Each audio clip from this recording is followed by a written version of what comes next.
Welcome to The Update. I'm Michelle Stevenson.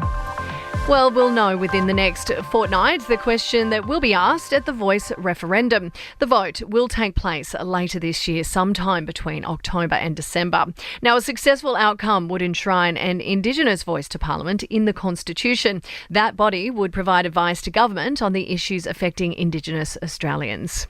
Anthony Albanese, meantime, will host the US President as well as the leaders of India and Japan at the Quad Leaders Summit in May. The meeting is likely to be held in Sydney. The PM says it's an important gathering for the security of the region. Australia, when you look at what we are doing, we are not just investing in our capability, we are investing in our relationships. Now, the federal opposition has welcomed reports that Australia may fork out more than $1 billion for 200 Tomahawk cruise missiles. The US weapons are able to hit land or marine targets from at least 1,500 kilometres away. Liberal Senator Simon Birmingham insists having this capability is important for Australia. We look forward to seeing further details of it in terms of the timelines and acquisition processes around those missiles, but it is critical that we continue to see this type of work to build upon the growth in defence spending and defence investment. Qantas is warning its pilots to be on alert for Chinese warships that are lurking off the coast of Australia. The airline has updated its flight manual after a number of pilots said their GPS had been jammed. And Time magazine has acknowledged Brisbane as one of the top 50 greatest places in the world. Sport and entertainment are next.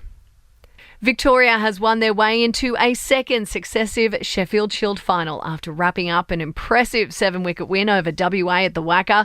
The result sees Victoria leapfrog second-placed Queensland and set up a repeat of last year's season decider against WA, while the match between Queensland and Tasmania has come to a draw.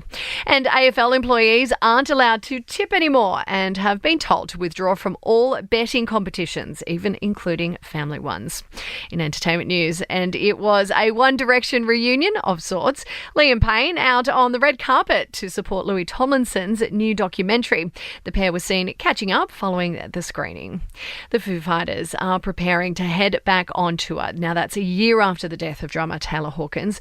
The band has apparently narrowed its search for a replacement before launching a tour of the US and Canada later on this year. And Taylor Swift has shared her dad's all-access pass for when he visits on tour. The very cute homemade creation spells out DOH in gold foil letters, which means Dad of Headliner.